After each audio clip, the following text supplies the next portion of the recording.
Se lleva alas en la mano. Bum, bum, bum, bum.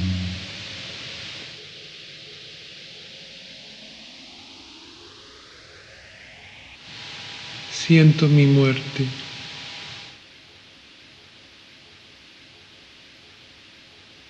Suspiraba la obsesión de la tempestad. Y su voz era tan dulce. Amargo es el sabor.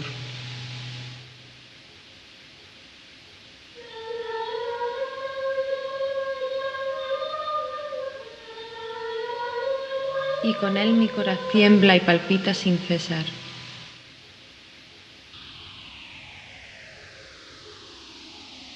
Dejándola tan cerca como pueden.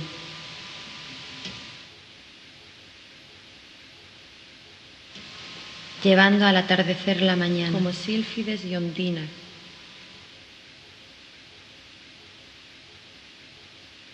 Contra las naves aladas. Corre, salta y renueva.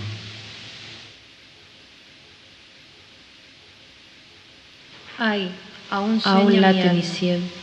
Bum, bum, bum, bum.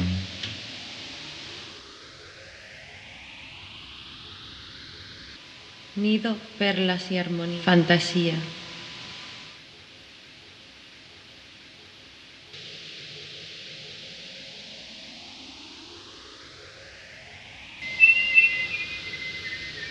Oyendo el cántico. Do, re, mi, do, re, mi.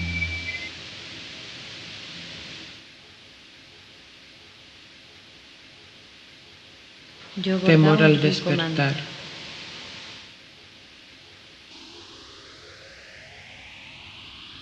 Me decía, disipando la esperanza.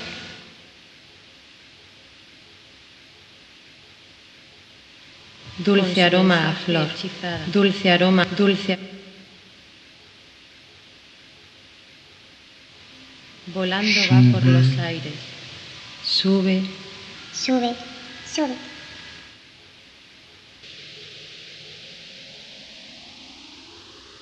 El viento de levante me lleva. El lucero del alba.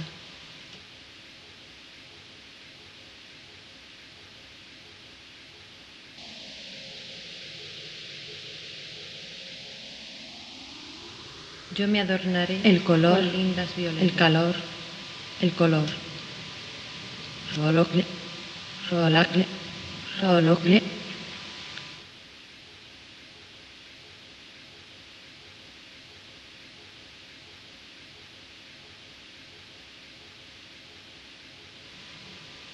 Al despertarme la dicha, o no.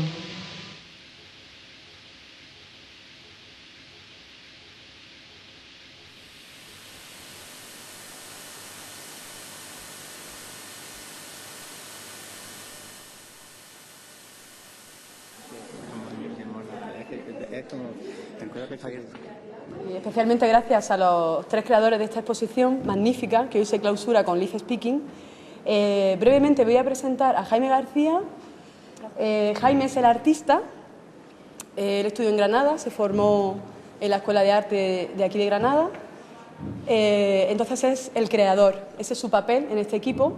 José Vallejo es el comisario, le hemos llamado el entrenador, el coaching, es la persona que impulsa, es una persona muy importante que es un gestor también, podemos llamarlo así. Y Juan Carlos tiene un papel de apoyo en un plano de detrás, como a él le gusta nombrarse, que es el que completa y aporta sentido al arte.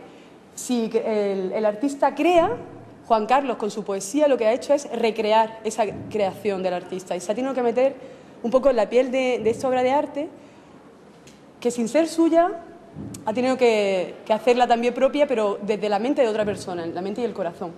Pues sin más, vamos a dejarles paso, porque ellos son los protagonistas de Live Speaking, solo darles las gracias porque esta oportunidad es única de estar en contacto con la obra de arte y con los propios creadores de esa obra. Muchas gracias. Muchas gracias. Bueno, primero pedido disculpas porque vosotros estáis en el suelo, nosotros estamos bien sentados, ¿no? Y contar un poco cuál es la génesis de esta exposición. Es una pequeña introducción que quiero yo hacer para aclarar un poco por qué surge y por qué es necesario hacer este proyecto. Y inmediatamente después lo que vamos a hacer, cuando Loreto nos lo propuso, era alrededor de los procesos de creación. En el tiempo que nosotros llevamos trabajando juntos y otros proyectos que hemos realizado, nuestros procesos de creación fundamentalmente siempre son hablar, muchísimo diálogo. Y poco a poco se van matizando las cosas hasta que llegan a un producto final, que en este caso pues se ha convertido en una exposición alrededor del sueño de Isabel. En otras ocasiones se ha convertido en otras cosas, tienen otros formatos. Bien, a lo largo de 2010, prácticamente antes del verano, tres instituciones como son el Archivo Manuel de Falla, la Caja Rural y la Asociación Amigos de la Orquesta Ciudad de Granada, me encargan un proyecto expositivo, un proyecto plástico, que tenga que ver con los encuentros Manuel de Falla de este año, que hace poquito se han terminado, se han clausurado en noviembre. En este caso, la unidad temática que tenían los encuentros era los otros mundos atlánticos, alrededor de la figura de don Manuel de Falla. Dentro de ese mundo, de otros mundos atlánticos, hay una obra fundamental para poder explicar ese mundo, que es la Atlántida. Da la casualidad que hace 3 años tuve la fortuna de poder investigar en el Archivo Manuel de Falla y de comisariar una exposición documental sobre la Atlántida, con lo cual tenía muy claro, muy cercano, cuáles eran los motivos que plásticamente se podían resolver mejor para que un artista pudiera llevarlo a la práctica. Entonces, ahí, a partir de ese momento en que yo tengo claro cuáles pueden ser esos fragmentos, lo que me falta es poder encontrar el artista capacitado para ello. Entonces, directamente, pues pensé en Jaime García. Ya habíamos trabajado, habíamos colaborado en otras ocasiones y creía que los mundos de la Atlántida podían ser una excusa maravillosa para poder profundizar en sus propios mundos. Y entonces ese es el resultado de esta exposición. A partir de aquí yo quiero, o mejor dicho, no yo, sino todos queremos abandonar un poco ese formato de presentación, de dar una conferencia y demás, y nos vamos a centrar en un pequeño diálogo entre los dos. Yo le voy a ir preguntando y él nos va a ir desgranando cuáles son los misterios de la creación de esta exposición, que es el sueño de Isabel. Así que haremos de entrevistador y Jaime pues será verdaderamente nuestro guía, ¿no? Cuando yo te llamé, te propuse trabajar alrededor de la Atlántida y fundamentalmente te propuse 3 espacios de la Atlántida. Uno que era el comienzo de la obra, el incendio de los Pirineos. Otro sería el Jardín de las Hespérides. Y finalmente te hice un poco de hincapié y fuiste muy receptivo a ello en el sueño de Isabel. ¿Por qué finalmente te decidiste por ese fragmento de la Atlántida? Me pareció muy interesante el encargo y la propuesta de desarrollar proyectos sobre la Atlántida en concreto, y ya cuando me planteaste los 3 espacios, yo conocía la Atlántida, pero no de haberla estudiado, sino simplemente de haber hecho escuchas en distintos momentos y un poco así sin detenimiento, simplemente como el disfrute de escuchar, ¿no? Pero sí tenía muy claro que era una obra de cierta complejidad. En ese momento no tenía datos por la lectura de entre otros, tu estupendo trabajo, la complejidad que sugiere esa obra. Y de los 3 espacios que me comentaste, el que me parecía más sugerente para mi modo de trabajo y las cosas que me podían interesar más, era el sueño de Isabel. Entre otras cosas porque es tan bonito y sugerente el título, el sueño de Isabel, que me pareció que a partir de ahí podía yo elaborar una obra propia, manejando las claves, una serie de claves que estaban en la obra de referencia, pero que podían pasar a un punto más universal y manejar los aspectos propios del sueño, de lo onírico, de lo que tenía que ver con algo que ha sido una un motivo que he ido desarrollando en estos últimos trabajos que he ido haciendo. A mí hay una parte que me interesa mucho porque el sueño de Isabel de Falla y de Jacinto Verdaguer es un apartado en el que el sueño se produce bajo un prisma, una óptica de la premonición. La reina Isabel la Católica, una vez conquistada Granada, desde las murallas de la Alhambra, se le acerca un pájaro, le arranca del dedo su anillo de desposada, sale volando y desde esas murallas ve cómo se interna en el mar, lo arroja y surge una isla que es la premonición del descubrimiento de América. Hubiera sido hasta cierto punto relativamente fácil haberse quedado en ese punto del pronóstico, de lo premonitorio, de la profecía, pero tú inmediatamente empezaste a buscar dentro de esos elementos otras circunstancias, otros productos, otras cosas que surgían, pero desde un punto de vista del sueño más general. ¿Podría hablarnos un poco por qué esa elección más generalista? Había una cosa, entre otras cuestiones que comentaba antes de la complejidad de Atlántida, es que tiene cierta intención, si no ideológica, sí argumentativa, ¿no?, de ciertas cuestiones que tienen que ver con desarrollo de contextos de nación y contextos de mezcla de distintas situaciones históricas que en sí van creando una complejidad en la obra bastante grande. Y el sueño de Isabel tiene determinada intención de justificación o de explicación de ciertos procesos históricos, ¿no?, en cuanto al desarrollo y su planteamiento.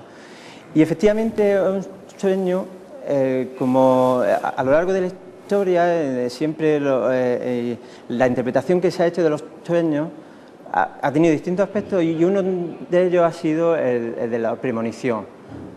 O sea, la explicación de ciertas cosas a través de procesos mentales más o menos incomprensibles que se pueden entender como algo que va a suceder, como una especie de catalizador de codificación de ciertas cosas para que se entiendan en un lenguaje más normal. Y eso a mí no me interesaba tanto en los sueños. Yo entiendo los sueños desde un punto de vista más formalista, más algo que tiene que ver con un estado distinto de conciencia en el que la formalidad se altera, se desordena y se plantea con otra estructura, pero no deja de ser una realidad que tiene una formalidad, aunque una formalidad un poco más compleja, no con una narrativa normal. Entonces, a mí me interesaba buscar ciertos aspectos que ni siquiera son simbólicos, sino que son, como he dicho antes, formales y que pueden estar en un punto en el que se puede ver casi un sueño universal, algo que puede estar en las referencias de casi todos los sueños. Eso es como muy amplio y seguro que no es cierto ni científica ni de otro punto de vista, pero sí bajo las intuiciones que tengo yo. Entonces me interesó mucho coger unos aspectos formales que al final han definido cada una de las obras y sobre eso que forman parte de la obra de referencia, o sea, de la obra de Falla Verdaguer, pero que yo los pongo en otro plano y arman mi sueño, el sueño de otra Isabel, ¿no?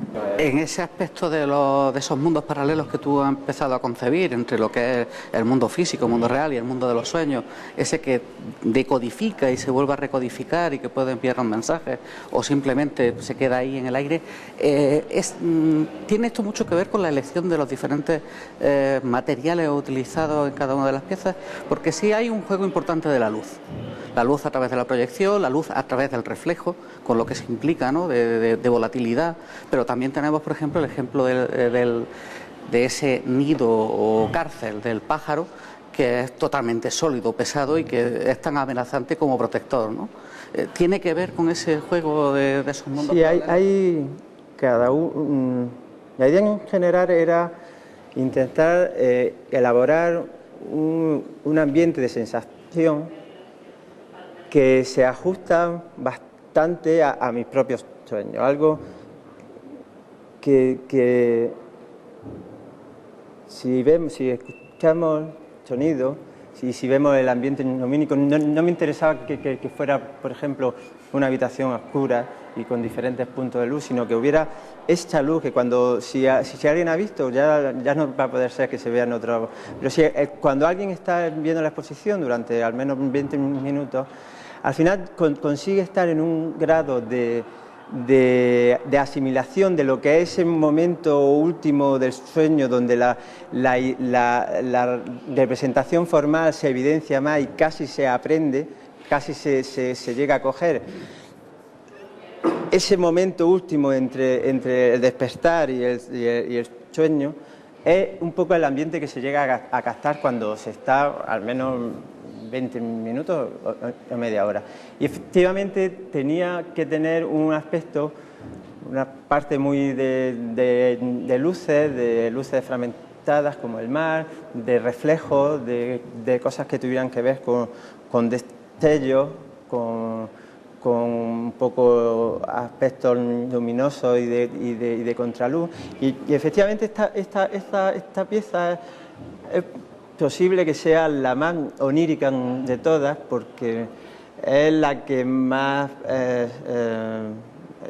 hasta cierto punto, causa perplejidad, porque es muy compleja de ver entre los lenguajes más o menos audiovisuales que se han manejado y de luz. Y esto que es una obra tan rotunda, así una especie de nido, unas chapas, un papelito.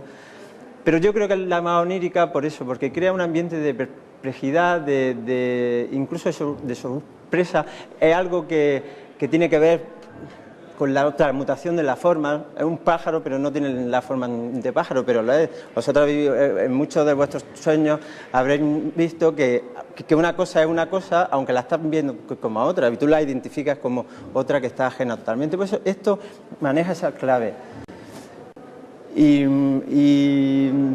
maneja también las claves de ese equilibrio que puede en un momento dado ser amenazante. Porque es una obra muy interesante. Yo pensaba que se iba a caer. Siempre estuve durante mi planteamiento, de hecho yo cuando la estuve montando y tal siempre se caía. Y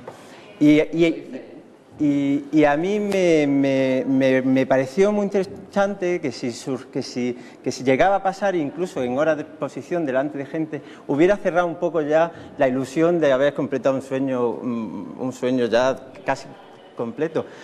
Porque manejaba esos criterios de algo que puede ser, pasar de algo que incluso puede ser cobijo, puede formar parte de una protección, a cuando se rompe el equilibrio hay una fuerza, algo de fuera que interviene, aunque sea muy sutilmente, y cae, es una amenaza totalmente, ¿no? Entonces es como un acto de fe estar allí en medio y me pareció muy interesante ese tipo de juego entre lo sutil del papel y las chapas metálicas. Entonces esta es la pieza que creo que es más onírica de todas. Más que explican mejor conceptualmente mi concepto de sueño. Que tiene, ahí casi tiene un poco de pesadilla, ¿no? Sí, pero lo que son muchos sueños que sabes cómo van empezando, pero a lo mejor no sabes cómo termina, y la angustia está cuando te despiertas, y te despiertas porque has tenido esa angustia, y a lo mejor ha habido un desarrollo. Mucho. En el fondo, los sueños son todo un recuerdo, pero por lo menos para nuestra vida consciente. Por tanto, entra en juego un aparato fundamental en nuestra vida, que es la memoria. Ese punto lo has llegado a desarrollar, por ejemplo, a través de la instalación del vídeo de la conciencia. Esa idea de ese despertar en el que las imágenes van llegando, nos quieren transmitir algo, pero no somos capaces de hacerlas. Yo últimamente sueño mucho. No sé, antes no soñaba tanto, o no era consciente. Bueno, eso es una estupidez científica, ¿no? Porque siempre soñaba igual, ¿no? Lo que pasa es que últimamente soy más consciente de los sueños que tengo. ¿Será que tengo peor dormir que antes? Y mis sueños son bastante son bastante reconocibles. O sea, manejan unas claves que más o menos varían, pero manejan unas claves que entran dentro de un imaginario y de hecho en todas las posiciones están esas claves más o menos desarrolladas o más o menos intuidas o simplemente esbozadas en algunos aspectos, pero más o menos manejan una serie de claves que están ahí. Por eso, a lo mejor no es simplemente la memoria de un solo sueño, sino que es como una memoria de un gran sueño que siempre está como reelaborándose, ¿no? Y desde luego, algo que también es muy interesante es que son sueños muy formales, que se definen a través de la forma. O sea, la forma es algo que va estructurando el sueño. Y para mí son lenguajes que creo dominar y que forman un poco parte de mi actividad, ¿no?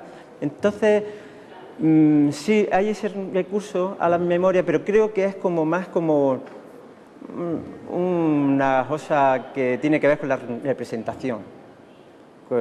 Y además una representación muy vivida, casi inmediata. En esta cuestión de lo formal, yo me acuerdo que cuando empezábamos a hablar del proyecto había algunas piezas que la tenías como muy claras, muy definidas, algunas, como en el caso del pájaro, han sufrido una transformación a lo largo del tiempo y desde ser físicamente el pájaro, e incluso con materiales diferentes, ha ido evolucionando a ser esa especie de embrión de pájaro, pero había algo que siempre estaba muy presente, que era la parte del mar. El mar, tal y conforme yo lo concebí en origen, cuando tú me lo empezabas a explicar, para mí era como un estadio de la somnolencia, ¿no? De la incitación, de la invitación al sueño, de la invitación a ese mundo onírico, ¿no? Pero luego, conforme vi evolucionar la pieza, me fui tropezando que la imagen del mar no es una imagen tranquilizadora, porque en el fondo están apareciendo continuamente otras imágenes que en unas ocasiones se transforman y en otras ocasiones son golpes incluso violentos que rompen ese estadio. Eso tiene que ver con esa aparición formal de tus sueños particulares, pero que realmente quieres realizarlos como si fueran mensajes. Antes de eso último, te voy a contar que efectivamente en esta pieza en concreto y en casi todas he dejado que haya una creación casi, no desarrollando esos automatismos de vanguardia que han tenido que ver con muchas cosas surrealistas, porque esta obra no tiene nada que ver ni con el surrealismo, ni con aunque maneje cosas del sueño y tal. Pero sí he dejado que esta casi se hiciera. Yo he comentado alguna vez que yo empecé que quería hacer una obra con un pajarito y con algo más, pero que no sabía y además no tenía ninguna intención de que la obra se hiciera. Yo quería encontrar algo para que terminarla y la obra casi se hizo sola y llegó a unas conclusiones que fue generándose casi, que no quiero decir esa palabra porque no es la correcta, pero para que me entendáis, casi conscientemente. Porque no así inconscientemente, sino que ha manejado una serie de intuiciones de creación, de formas de crear que han llevado a eso y entonces he dejado que casi se desarrollara. Igual el mar, que es lo que me has preguntado, el mar es otra cosa que tiene que ver mucho con mis sueños y con lo que yo creo que son gran parte de los sueños, que crean cierta tensión, cierta... incluso algo que está cercano. Tú has dicho hay muchas cosas que tienen que ver con la violencia, con un carácter incluso sexual de cierta representación y todo relacionado con un continuo que se va fragmentando y que está siendo interferido por distintas cosas y está siendo interferido de una manera muy como flashes, ¿no? Que no son mensajes que no son mensajes, no hay ningún tipo de mensaje, que no son imágenes que sean tan contundentes como para que pueda elaborar un discurso propio, sino que son como partes que están como algo que está dentro de la propia continuidad de la vida y que hay ciertas cosas que tienen que ver con un carácter más de la violencia, de la sexualidad, de la contradicción, de la angustia, de ciertas cosas que queramos o no siempre están ahí. Algunas veces interfieren más, otras veces interfieren menos, pero siempre van creando una serie de interferencias de interferencia en un continuo, sea orbital o sea de sueño, que unas veces te causan más angustia, otras veces te causan menos, otras se reconocen más, otras menos, pero que siempre suelen estar ahí. Entonces esto es todo lo contrario a algo tranquilo, no tiene nada que ver. De acuerdo. Una vez visto ya formalmente la realización final, desde luego tranquilo no es, aunque tenga ese doble engaño, ese doble juego. En esta proyección además aparece otra cosa muy importante que está dentro de lo que es el ambiente de la exposición, que es el sonido. El sonido, por una parte, está ese toque de tambor rítmico, pausado, que podría ser incluso los golpes del corazón, está el mar, y además se viene acompañando también de unas palabras un tanto inconexas, de una cancioncilla que se tararea o se silba. Ese punto de trabajar el sonido, porque claro, estamos hablando que todo esto surge de la proyección de una imagen, de una obra de arte musical que es la Atlántida. ¿Cómo se puede uno sustraer lo suficiente para poder acomodar un sonido que no sea literal la Atlántida, pero que sin embargo sí pueda llevar a esos mundos? Yo creo que para lo que he comentado así al principio, para desarrollar algo razonablemente bien, o por lo menos con cierta coherencia, hay que saber qué posición tiene uno cuando se enfrenta a cada cosa, las capacidades que tiene, los recursos que puede manejar y las cosas que no. De luego, yo, entre otras cosas, por lo que comentaba antes, la Atlántida es de tal complejidad porque intervienen un montón de cosas que la hacen compleja. Y como forma parte de una obra musical, yo nunca se me pasó usar como referencia clara o algo que tuviera mucho que ver en la música de Atlántida o algo que tuviera que ver con la obra de Falla en esos aspectos, porque no quería, y eso es una cosa muy importante, no quería hacer una interpretación de la obra de Falla, porque porque creo que ni era caso ni tampoco era algo que creo que tendría que hacer, porque no iba a dar un resultado que fueran los más óptimos, ¿no? Entonces yo tenía que hacer una obra mía. Habrá cierta gente que habrá reconocido ciertas cuestiones que tienen que ver con la obra de Falla, ¿no? Pero son cosas muy sutiles que tal. Y era muy importante, porque a mí hay algo que me gusta mucho, que es intervenir en el espacio, hacer una interferencia en los espacios que se proponen para hacer cosas, y esos espacios se pueden intervenir desde muchos planos, ¿no? El visual, una cosa que tiene que ver con lo atmosférico, con lo formal, con lo que de imagen, y también con el sonido. A mí siempre me interesa, y me interesa últimamente mucho, el ambiente sonoro, lo que es la sonoridad. Y eso se contrasta con un montón de cosas que ahora después nos callaremos un poco y veréis que hay cosas que interfieren, sonido de fuera, sonido que está ahí en la otra pieza, y que hacen como que concluya la obra de cosas que son muy ajenas a la propuesta que yo hice, ¿no?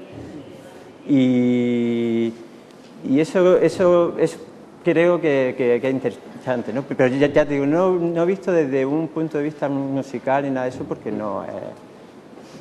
Ya que estamos haciendo prácticamente un repaso a todo lo que es la exposición, casi pieza por pieza, nos quedaría hablar un poquito del anillo.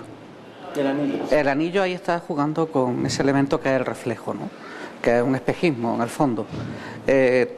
Tiene la connotación directa, obviamente, está en la propia historia de la Atlántida, ¿no? De ese anillo que es arrancado por el pájaro de los dedos de la reina, pero la isla aquí se podría convertir en ese anillo de luz que es los reflejos de los espejos, ¿no? Tiene ese componente mágico o cuasi esotérico que siempre se le ha atribuido a la luz y al reflejo. Hay una búsqueda de que ese anillo se multiplique en el espacio y que incluso se pierda. Hay la intención de que el propio espectador pueda ocultar la luz y desaparezca esa imagen tan bonita del reflejo y por tanto toda la premonición de Isabel se vaya al garete y América no se descubra. ¿Qué elementos juegas? Creo que tiene una intención caleidoscopia, es como, sobre todo tiene una intención de reflejo y de brillo, algo como que... sí, pero no a lo mejor en un sentido de lo del brillo, lo brillante, lo que puede destellar, ¿no? Algo como imágenes, como cosas que tienen más que ver con la señal de algo que se mueve y que evidencia algo que no es fácilmente reconocible, pero que sí crea ciertos puntos de atención y de interés, y sobre todo con la multiplicación de la luz con un ambiente, creando un ambiente a través de la fragmentación de reflejo, ¿no? No obstante, cuando llegó el momento de hacer la instalación físicamente, de colocar los espejos, fragmentarlos y demás, sí tuviste muchísimo cuidado en que el reflejo no se desbordara en exceso. Es decir, al final lo tenías muy contenido. ¿Por qué? Porque quería que me gustaba esa relación entre lo geométrico y lo más orgánico o caleidoscopio, pero siempre, si hay una cosa que marca, siempre a través de ese o alrededor de ese marco, que no creara un espacio muy distante o muy ajeno al marco y el anillo en sí, ¿no? Y que se existiera esa relación entre la forma más concreta, que tenía que ver con una forma geométrica, y algo que también surgiendo de un planteamiento o que tenía que ver con cierta geometría, que es la que está en el suelo, pero que se relacionaba con él casi como por contraste, ¿no? O sea, una duplicidad de la forma, ¿no? Por tanto, también ahí hay un elemento que es muy interesante, que es que al final la única pieza que tiene un desarrollo pictórico es el anillo, ¿no? Y como tal, finalmente es una ventana abierta a un mundo diferente. Y ni siquiera los reflejos pueden permitirse el lujo de escaparse excesivamente de ese marco que constriñe la obra pictórica, ¿no? Hay también un poco homenaje a la pintura. Sí, yo quería manejar distintos recursos formales y de creación, distintos tipos de técnicas artísticas que dieran una visión más completa, ¿no? Pero sí más de distintas posiciones o de distintas formulaciones artísticas, que no fuera una cosa muy unificada en su formalidad, para que hubiera también cierta posibilidad de sorpresa, de interrelación de formas, y que se complementaran, por ejemplo, esta luz que crea una luz más general, que casi es la luz única que hay en la exposición, con otras cosas más puntuales, que tienes que tomar distintas posiciones para verlo más o menos correctamente. Una se ve más cerca, otra se ve más lejos, otras... En fin, que hubiera esa posibilidad de diferencia formal, ¿no? Y creo que lo mejor para eso era tratarla con distintas técnicas artísticas, ¿no? Bueno, pues ya que prácticamente hemos hecho recorrido a todo esto, y aunque el proceso fue obviamente más largo, nos citamos en varias ocasiones. Yo viajé hasta tu casa en Ojén, tú viniste en varias ocasiones, reuniones ya con los promotores del proyecto, etcétera. Hay una cosa que se quedaba todavía un poquito en el aire, que siempre suele ser lo último y que muchas veces no llega a tiempo, que es el catálogo. En el catálogo, una de las cosas muy importantes que vimos casi del origen es que se necesitaba tener un texto literario y que fuera un contrapunto ideal sobre el mundo del sueño, no tanto sobre la propia imagen receptora del sueño de Isabel y de la Atlántida, ni siquiera que explicara tanto la exposición, sino que hubiera un texto literario que en sí fuera un sueño, ¿no? Sobre la marcha pensamos los dos en Juan Carlos Frieves, que fue el que fue construyendo esos textos, ¿no? ¿Cómo se lo encargaste en principio, ¿no? Porque nosotros lo hablamos, pero tú fuiste el que se lo dijiste a él y le dijiste exactamente qué es lo que quería, cómo lo quería y qué pasó. Hay, a la hora de hacer las publicaciones, nosotros hemos trabajado en algunas así, con cierta intención y ciertas cuestiones. A mí me parece que es muy interesante que la publicación de catálogo de arte pues tenga un componente casi autónomo, si puede ser, si no tiene que ver con una catalogación exclusiva de una obra de arte y que está en otro. Pero para este tipo de obras y para ciertos planteamientos de ciertas obras contemporáneas es muy interesante que la edición de catálogo o la edición como sea tenga más que ver con una publicación que con una cosa de catalogación de obra, ¿no? Y más teniendo en cuenta que estas obras son muy difíciles de catalogar, de que se tenga una explicación visual más o menos clara. La ficha es difícil porque son cosas que, como hemos hablado antes, que requieren de un ambiente y casi de una presencia y de una vivencia. Y por los contenidos y tal como tú ibas, como también te gusta a ti desarrollar los textos y tal, me pareció que era muy interesante que tuviera un aspecto literario, que como algo independiente de la obra, sí cerrara y le diera una entidad a la publicación.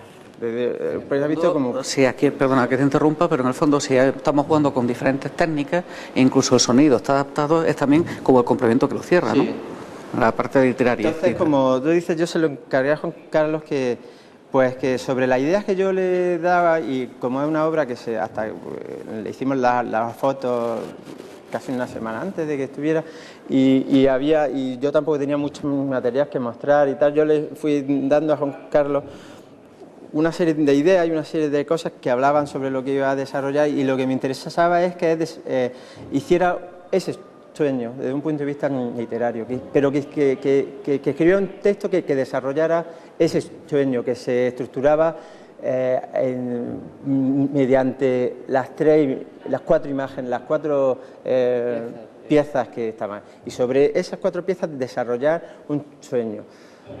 Yo quería que él entendiera que el sueño que yo le estaba explicando y que él desarrollara una obra con esos códigos. Juan Carlos empezó a trabajar y como siempre es desbordante las cosas que hace, y cuando se entusiasma mucho con su trabajo y con lo que con lo que va planteando y con lo que va descubriendo en el trabajo, y cuando llega a una idea parece que ya empieza a desbordar su creación. Él desarrolló una primera obra que era muy bonita, sobre la que iba a ir concluyendo el sueño este que he comentado. Y era una obra que era un madrigal muy, muy interesante y que a mí me gustó mucho, y que se movía en ese mundo cercano al texto de Verdaguer, ¿no? Se movía más o menos en ese tipo de códigos de romanza, de cosas que tenía que ver casi con lo medieval, e interpretando más o menos códigos similares, pero hechos desde otro punto de vista y además con una entidad muy, muy interesante. Entonces, cuando lo leí, están estas cosas que siempre surgen, en que hay ciertas cosas que te gustan mucho, pero por lo que sea no es apropiado a la idea en general que se intentan desarrollar, ¿no? No finalmente el texto que marca lo que te interesaba. Sí, me llevaba otra... ¿Vuelves a explicarlo? Sí, al leer el texto me llevaba otra vez como al comienzo de intentar crear un mundo independiente de la obra de Verdaguer, de Falla Verdaguer, ¿no? Y que tuviera otros posicionamientos distintos. Y eso otra vez me remitía a algo que intentaba evitar desde un principio. Entonces, pues bueno, estas cosas que comentar, que muy a mi pesar y además gustándome mucho el poema, el madrigal, Pues que creo que le comenté que tendría que no sé, desarrollar, hacer un pequeño esfuerzo más extra para desarrollar algo que estuviera más en conexión con lo que estaba planteando, algo que manejara las claves, unas claves más oníricas, más de una estructura de narrativa o poética que tuviera que ver con el sueño, con algo más fragmentado, más no lineal, no que nos contara una historia, sino que nos contara una historia, como he comentado antes, mediante imágenes que se van superponiendo y que van generando una visión de la realidad diferente. Y entonces le planteé, con muy poquito tiempo que tenía y además con un esfuerzo que hizo importante Juan Carlos, que a ver si podíamos, que si se pudiera reformular eso hasta llegar a algo que fuera. Entonces la idea era que desarrollara una pequeña composición para cada una de las piezas. Y como siempre, pues desarrolló una cosa maravillosa, que es lo porque además todo funciona como una especie de correlato, ¿no? En sí, cada una de esas piezas que acompañan a tus piezas plásticas, por sí solo tienen elementos de pieza artística. Sí, es una cosa que es muy importante, que también es muy importante para lo que hemos estado hablando al principio, que hay que aunque algunas cosas las hagamos juntas y desarrollemos ciertas cosas juntas, la creación y su obra es independiente de mi trabajo. No tiene, solo que es verdad que se basa o que se genera mediante un ejercicio de apropiación de ciertas ideas, ¿no?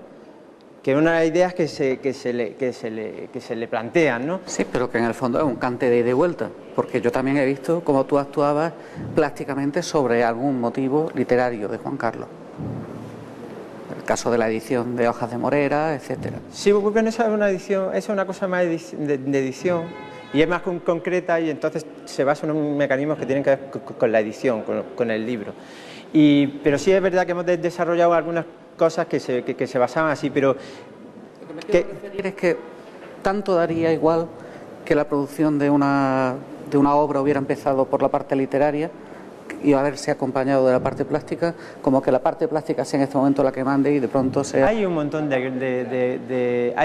de estrategias para abordar las colaboraciones artísticas o las cosas que tienen que ver con una interrelación de lenguaje artístico. Si hay veces que hay poetas o escritores que encargan o animan a alguien a que haga una ilustración de su obra.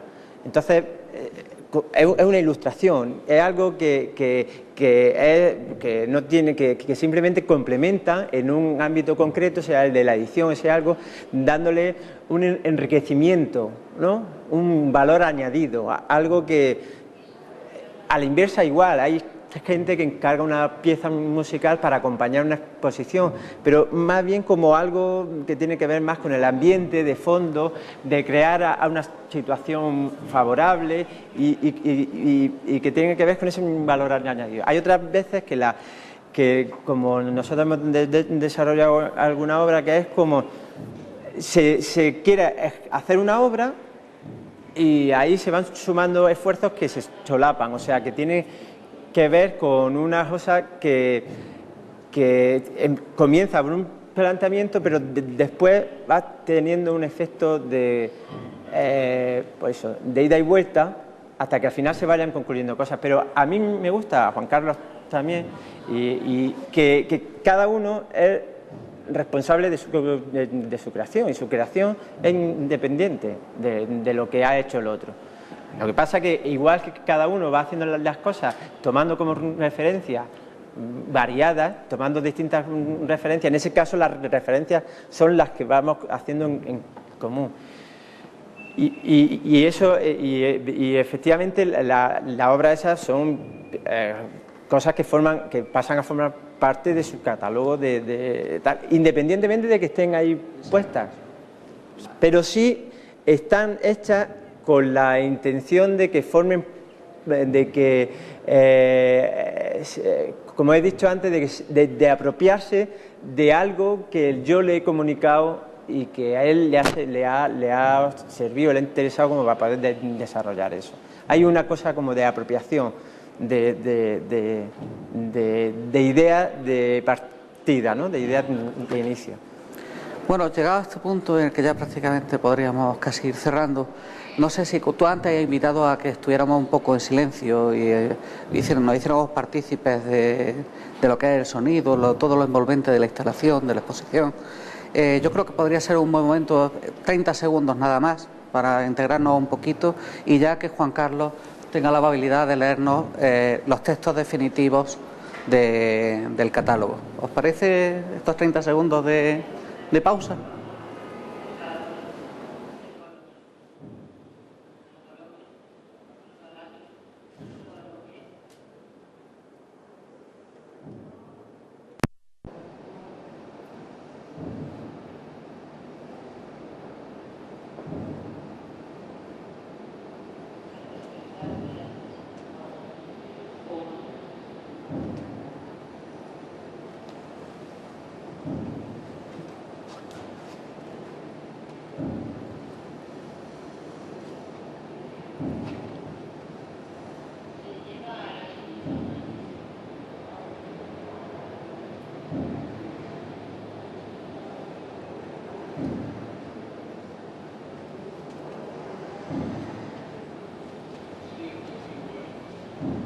Onidia tensa, intensa Onidia, Onidia grave, Onidia leve, leve Onidia, bruma suave, Onidia llama, Onidia hielo, Onidia nieve, Onidia mulsa, pulsa Onidia, tierra, umbra, penumbra y sombra y luz sutil. Tierna Onidia, sueños desvelados, anhelos velados, pueril flaqueza, desliz de la virtud, velos revelados, hilos tules, piel Onidia y seda ingle Onidia y casi yo que soy, pero ¿dónde? Pero bien. Cuerpo viva ni en mi muerte muerta, mi día tensa Onidia, soñando que sueño dormida y despierta Onidia, soñando que sueño.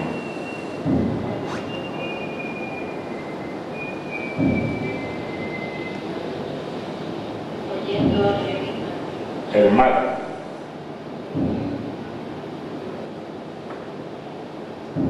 Lastimero y lento son del mar. Blando vaivén de la espuma que la arena absorbe y que sucede una y otra vez y me empapa. El horizonte tan tul sutil, tan casi espejo de un reflejo de cielo azul. Cóncavo rumor de las olas y la callada caracola en la que parece bramar. En la lejanía, un jirón de marea arrancado al aire, no sé si anhelo, no sé si sal o nieve para mi sed de agua o fuego. Tales descosidos del viento y una luna inesperada entre ahora las nubes que se disipan y una voz que quisiera cantar y llora, quisiera besarse y se quisiera querer. El lastimero y lento son del mar que me devuelve lo que pudo ser y no fue. Lo que quise ser y no fui. Lo que sea, fuese y es.